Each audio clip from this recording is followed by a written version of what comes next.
Welcome back to this new video. तो आप यहाँ पे देख सकते हो कि बीआईटी टेक का जो स्टॉक है वो आपको यहाँ पे 16.98% से आपको गिरते हुए देखने को मिल रहा है। ये आप यहाँ पे क्लियरली देख सकते हो।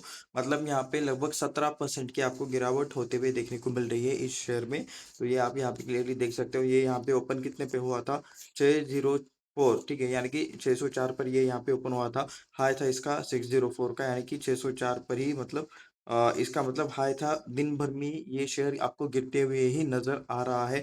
लो आप यहाँ पे देख सकते हो 556, 556, यानी कि 556 तक ये यहाँ पे लो आया था, यानी कि लो के आसपास ही क्लोज हुआ है। अभी का जो प्राइस है वो 557 अभी आप यहाँ पे देख सकते हो। तो लो के लो पर ही यहाँ पे ये क्लोज हुआ है, ऐसा चाहिए तो कह सकते हो। तो दिन भर में ये 17% से आपको गिरते हुए देखने को मिल रहा था, 17% से आपको ये शेयर गिरते हुए देखने को मिल रहा है। तो इसके क्या रीजन है, तो ये भी हम यहाँ पे इस वीडियो में देखेंगे।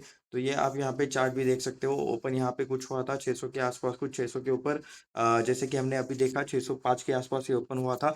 एंड उसके बाद कंटिन्यूअसली ये स्टॉक गिरते गया एंड दिन भर में ये एक ही रेंज में कंसोलिडेट कर रहा था। ये यहाँ पे आप देख सकते हो, ये यहाँ पे लिटरली 557 तक ये स्टॉक आपको गिरते हुए नजर आ रहा था। कल ये यहाँ पे 680 के आसपास ये स्टॉक ट्रेड कर रहा था, जो यहाँ पे शेयर कंटिन्यूअसली आज 17% से गिर के 17% से गिर के लिटरली मतलब 600 के भी ये नीचे आ चुका है। 558, 557 के आसपास ये आपको ट्रेड करते हुए नजर आ रहा है। तो ये आप यहाँ पे क्लियरली देख सकते हो। तो इसके बाद अभी हम इसके कुछ रीजंस की बात करते हैं।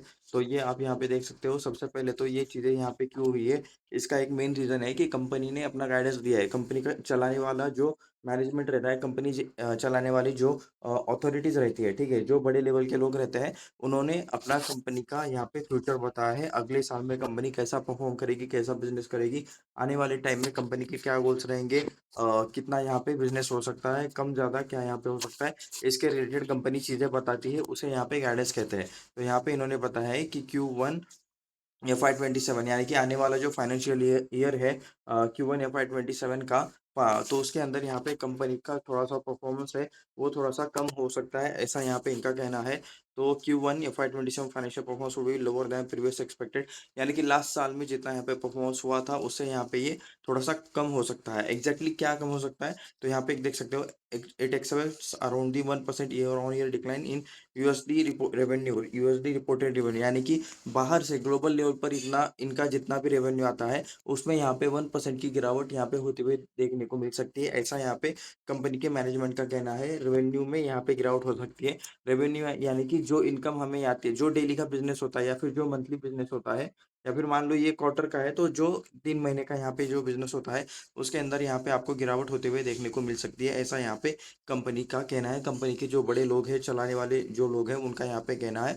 तो वो कह रहे हैं कि आने वाले टाइम में, आने वाले 3-4 महीने के परफॉर्मेंस में, बिजनेस में, जो यूएसडी डॉलर यानी कि ग्लोबल जो बिजनेस है उसके अंदर यहाँ पे 1% की गिरावट हो सकती है, ठीक है। 1% की गिरावट यहाँ पे बहुत होती है, क्योंकि ये कंपनी का बिजनेस जो है वो करोड़ों में चलता है, तो उसके हिसाब से ये 1% भी बहुत होता है, ठीक है। तो ये लास्ट ईयर के हिसाब से यहाँ पे 1% का, 1% का गिरावट होते हुए देखने को मिल जाएगा, ठीक है। रेवेन्यू यहाँ पे मतलब डिक्लाइन होते हुए देखने को मिल जाएगा, यानी कि कंपनी का बिजनेस डिक्लाइन होते हुए देखने को मिल जाएगा। लेकिन उससे भी ज़्यादा बड़ी प्रॉब्लम कंपनी के मार्जिन्स रहेंगे, यानी कि अगर मान लो 100 रुपये का यहाँ पे बिजनेस होता है, तो कंपनी को अगर 40 रुपये उसमें से फायदा होता है, प्रॉफिट होता है, नफा होता है, तो 40 रुपये उसका ये रहता है, मार्जिन रहता है, ठीक है। 40% उसका मार्जिन रहता है। तो वो मार्जिन यहाँ पे इस मतलब एग्जाम्पल में कम हो सकता है, ऐसा यहाँ पे कंपनी का कहना है। मार्जिन्स कंपनी के मतलब कम हो सकते हैं, जितना वो बिजनेस कर रहे हैं उसके कंपैरिजन में, जो लास्ट ईयर उन्होंने मतलब प्रॉफिट कमाया था, सेम उसी टाइप के बिजनेस में यहाँ पे इनको मतलब थोड़ा और मतलब कम प्रॉफिट कमाना पड़ेगा, या फिर कम प्रॉफिट इन्हें यहाँ पे इस टाइम मिलेगा, ऐसा यहाँ पे कंपनी का कहना है, ठीक है। कि petty side EBITDA margin and net profit margin would decline sequentially by more than the revenue decline, क्योंकि रेवेन्यू से ज़्यादा, बिजनेस से ज़्यादा यहाँ पे मार्जिन पर फर्क पड़ेगा। जिनका मतलब सेम मार्जिन पर, सेम बिजनेस पर जितना इनका प्रॉफिट होता था, इस बार उससे थोड़ा सा आपको इनका प्रॉफिट कम होते हुए देखने को मिलेगा, ऐसा यहाँ पे कंपनी का कहना है। तो इस वजह से यहाँ पे मतलब आज स्टॉक में गिरावट देखने को मिल रही है, क्योंकि कंपनी ने गाइडेंस दिया है क्लियरली। ये एक अच्छी बात है कि कंपनी ने सच सच बताया कि मतलब ऐसा हो सकता है लास्ट कुछ वीक्स में, ठीक है, यहाँ पे लास्ट कुछ हफ्तों से कंपनी का कहना है कि उनका जो रेवेन्यू है वो थोड़ा सा यहाँ पे गिरते हुए देखने को मिल रहा है। थोड़ा यहाँ पे इनके बिजनेस को नीड कम हो गई है। जो इनका जो ऑटोमेकिंग रिलेटेड सॉफ्टवेयर रिलेटेड जो बिजनेस है, ठीक है, तो उसका यहाँ पे या तो प्रोजेक्ट पॉज कर दिए गए हैं थोड़े बहुत, या फिर कुछ है जो पोस्टपोन कर दिए हैं। तो इस वजह से यहाँ पे यूरोपियन जो मतलब मार्केट है, यूरोपियन जो सेक्टर है, उनकी तरफ से ये ज़्यादातर होते हुए आपको यहाँ पे देखने को मिल रहा है। तो ये इस वजह से यहाँ पे केपीआईटी टेक का यहाँ पे रेवेन्यू थोड़ा सा कम हो सकता है, मार्जिन्स पर, प्रॉफिट मार्जिन पर इसका इम्पैक्ट हो सकता है, ऐसा यहाँ पे कंपनी ने कहा है। तो इस वजह से यहाँ पे ये स्टॉक में आज, शेयर में आज गिरावट देखने को मिल रही है, ठीक है। 16% टू 17% यहाँ पे स्टॉक क्रैश हो चुका है, आज गिर चुका है। Q1 FY 27 revenue would be lower than earlier expected, USD reported revenue like decline 1%, ठीक है। ईयर ऑन ईयर एक साल के कंपेरिजन में 1% का यहाँ पे डिक्लाइन हो सकता है।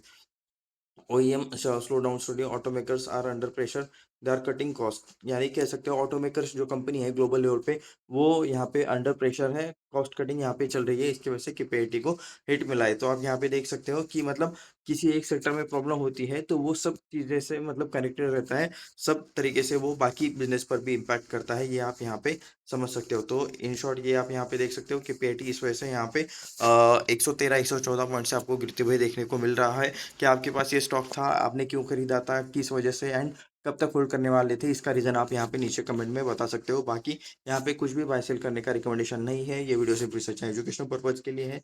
मिलते हैं नेक्स्ट वीडियो में, धन्यवाद।